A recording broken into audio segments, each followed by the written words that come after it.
एडुज़ेन आप सबों का स्वागत करता है।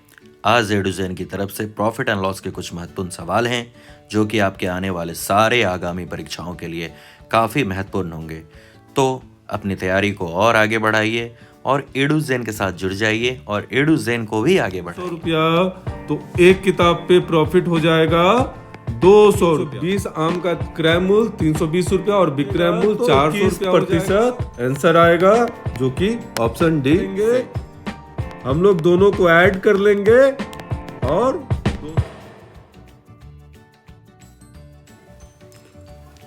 Welcome to the एडुज़ेन। मैथमेटिक्स के सीरीज में आज हम लोग पढ़ेंगे profit and loss. Profit and loss बहुत यूजफुल टॉपिक है। सारे कम्पिटिटिव एग्जामिनेशन में एक या दो क्वेश्चन इससे पूछे ही जाते हैं, तो आप लोग ध्यान से देखिए और साथ ही साथ क्वेश्चन को बनाते चलिए। पहला नंबर क्वेश्चन देखते हैं। पहला नंबर क्वेश्चन है, निशा ने कुछ संतरे एक में 2 की दर से खरीदे और उतने ही संतरे एक में 3 की दर से खरीदे। 20% लाभ कमाने के लिए उसे 1 दर्जन संतरे कितने में बेचने चाहिए। तो यहाँ हम देख रहे हैं कि 1 दर्जन संतरे खरीदना है और सवाल के हिसाब से ही निशा ने बराबर बराबर संतरे खरीदे हैं। तो ₹1 में 2 की दर से वो खरीदेगी 6 संतरे। तो ये 6 संतरे का दाम हो जाएगा 1 में 2 के दर से है तो 6 संतरे का दाम हो जाएगा ₹3। और फिर 6 संतरे उसने खरीदे हैं 1 में 3 की दर से, तो ये 6 संतरे का दाम हो जाएगा ₹2। तो ₹5 में इसने संतरे खरीदे हैं और इसको कितना परसेंट प्रॉफिट चाहिए? 20% प्रॉफिट चाहिए। तो 20% प्रॉफिट चाहिए तो 5 का 20% होता है ₹1। तो टोटल ये कितना हो जाएगा? 5 1 ₹6। तो ₹6 में इसको संतरे बेचने चाहिए। इससे हम लोग देखते हैं कि ऑप्शन नंबर ए इसका आंसर होगा। आते हैं दूसरे नंबर सवाल पे। दूसरा नंबर सवाल कुछ इस तरीके से है, यदि ₹150 से ₹300 की कीमत पर खरीदी गई किताबें 250 से 350 तक की कीमत पे बेची जाती हैं तो ₹15 किताबें बेचने पर अधिकतम संभावित लाभ कितना हो सकता है। तो अधिकतम संभावित लाभ पूछ रहा है तो हम लोग मिनिमम सीपी लेंगे और मैक्सिमम एसपी लेंगे। तो मिनिमम सीपी कितना है? ₹150 और मैक्सिमम एसपी कितना है? ₹350। तो एक किताब पे प्रॉफिट हो जाएगा ₹200। अभी हमको कितने किताबों पर देखना है?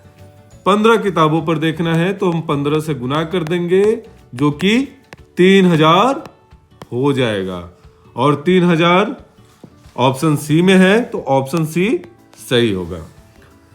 तीसरा नंबर क्वेश्चन देखते हैं। तीसरा नंबर क्वेश्चन है, 33 मीटर कपड़ा बेचने पर एक व्यक्ति को 11 मीटर कपड़े का क्रय मूल्य के बराबर लाभ होता है। तो उसका लाभ प्रतिशत क्या है? आसान सवाल है। लाभ प्रतिशत बराबर होता है लाभ बटा क्रय मूल्य गुने 100। यहां देखिए 33 कपड़ों का क्रय मूल्य के बराबर 11 मीटर कपड़े का लाभ हो गया है। तो हम लोग ऐसे आराम से लिख सकते हैं, ये हो जाएगा 100/3 33.1/3, जो कि एक ए नंबर है। ए नंबर सही हो जाएगा। चलिए ठीक है, आगे बढ़ते हैं। चौथा नंबर सवाल है, एक दूध वाले ने ₹630 में 70 लीटर दूध खरीदा और 5 लीटर मिलावट कर दिया, पानी मिला दिया है। बहुत अच्छा। यदि वह इसे ₹9 प्रति लीटर के दर से बेचता है तो लाभ प्रतिशत क्या होगा?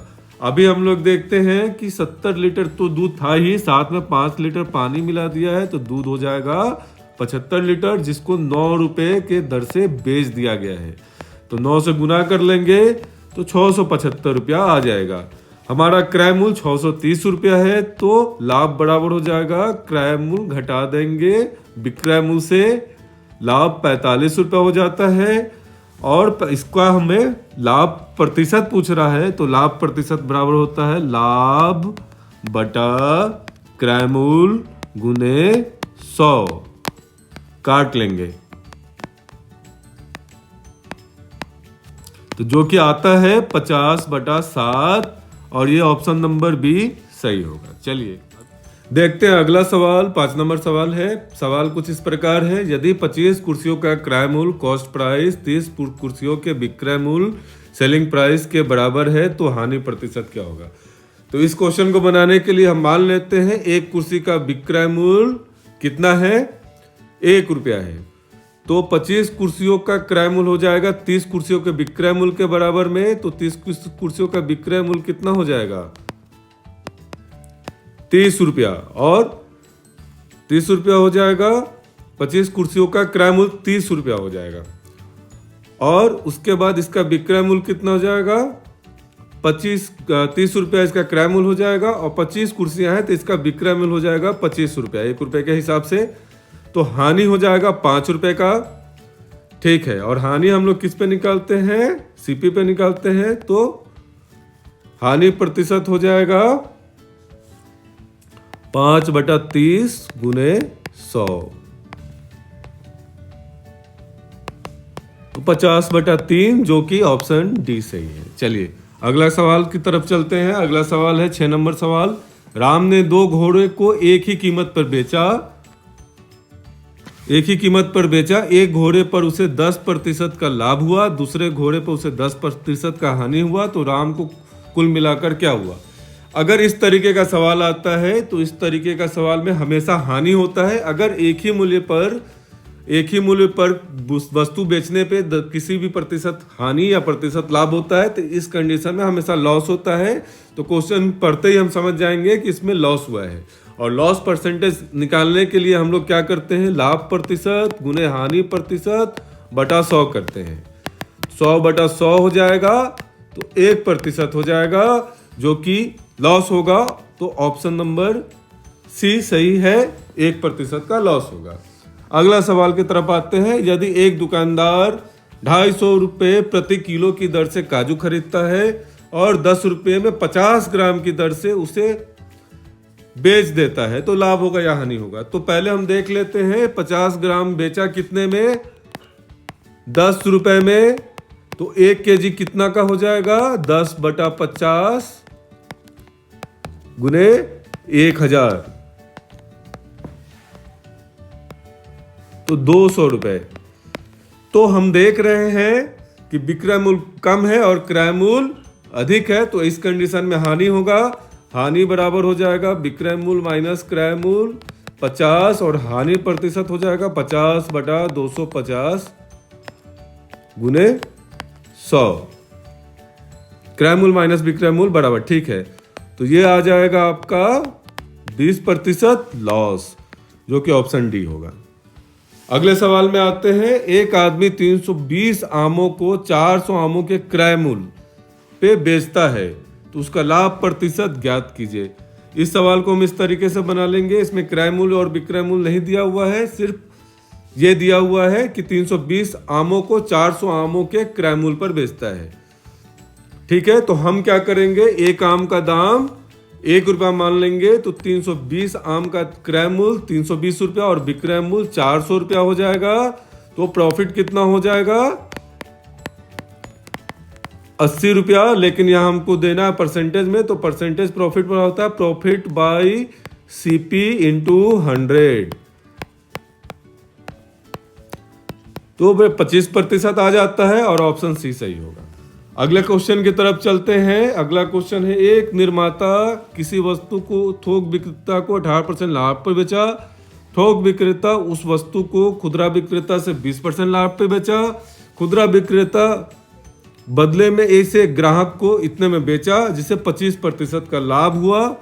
तो निर्माता का क्रय मूल्य क्या होगा। इस तरीके का सवाल हम लोग वन लाइन में बना सकते हैं, वन लाइनर सवाल में बना सकते हैं। कैसे बना सकते हैं, मान लेते हैं कि हमारा जो क्रय मूल्य है वो क्या है, x है। तो इसका पहले वाले कस्टमर को कितने में चला जाएगा, होलसेलर को कितना में चला जाएगा, 118/100। उसके बाद खुदरा विक्रेता को कितने में चला जाएगा, 120/100 से गुना कर देंगे।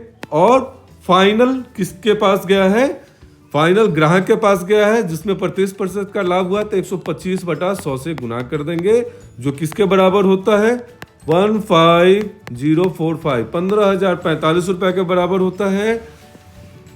अब इसको सॉल्व कर लेंगे तो x का वैल्यू आ जाएगा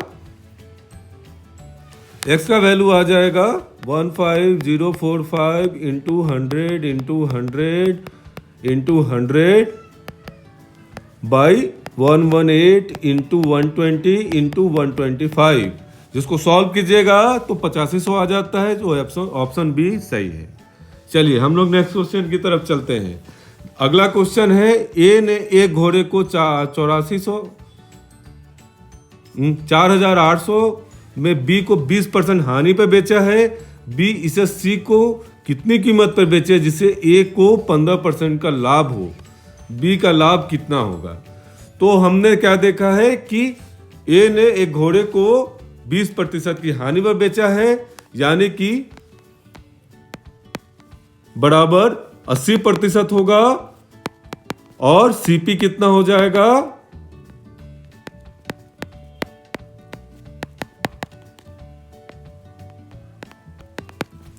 6000। और इसको कितने प्रतिशत लाभ पे बेचना है? 15% लाभ पे बेचना है, तो इसका 15% हम निकाल लेते हैं। तो कितना हो जाता है? 900 रुपया। तो टोटल कॉस्ट, टोटल बी को कितना, बी ने सी को कितने में बेचा है, जोड़ लेंगे।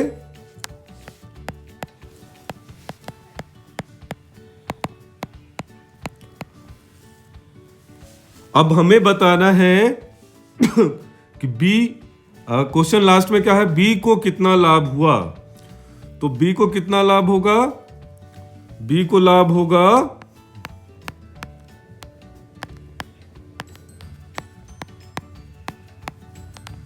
ऑप्शन डी सही है, 2100 रुपया। तो ऑप्शन डी सही है। चलिए ठीक है, हम लोग आगे देखते हैं। आइए बढ़ते हैं 11 नंबर के सवाल पे। सवाल कुछ इस प्रकार है, मैंने 100 रुपये में 11 किताबें खरीदी और 110 रुपये में 10 किताबें बेच दी, तो बेची गई प्रति पुस्तक पर लाभ प्रतिशत कितना होगा। इस तरीके का सवाल बनाने के लिए हम लोग एक फॉर्मूला यूज करेंगे, जो फॉर्मूला कुछ इस तरीके से है, YA minus XB upon XB।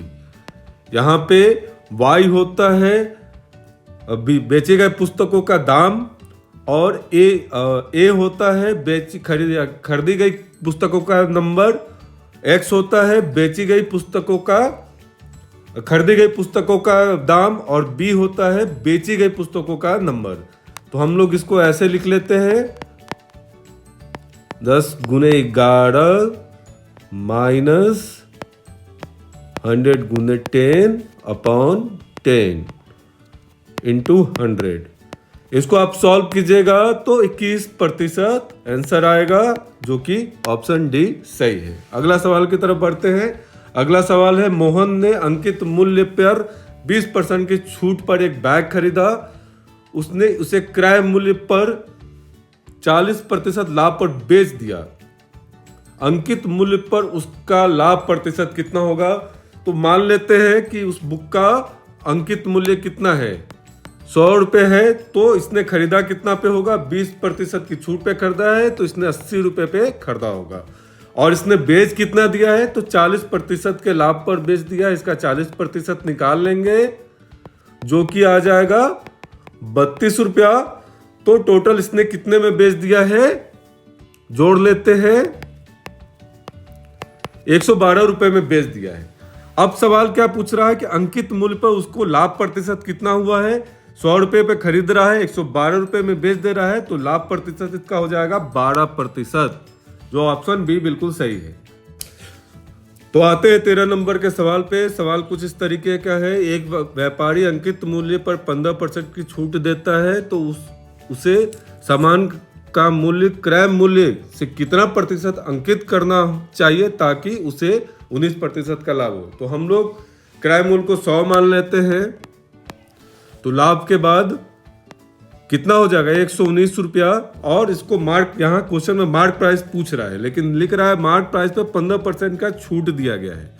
तो मार्क प्राइस पे अगर 15% का छूट देंगे तो कितना हो जाएगा, 85% हो जाएगा। क्वेश्चन के हिसाब से 85% बराबर 119 है, तो 100% बराबर कितना हो जाएगा, 119/85 गुने 100। हम लोग कैलकुलेट कर लेते हैं, 140 आ जाता है। अभी यहाँ देख रहे हैं कि प्रतिशत पूछ रहा है, कितना प्रतिशत अधिक अंकित करना होगा। क्रय मूल्य 100 है और मार्क प्राइस कितना है, 140 है, तो 40% अधिक हो गया, तो ऑप्शन बी सही है। अब हम लोग 14 नंबर का सवाल बनाते हैं। 14 नंबर का सवाल कुछ इस तरीके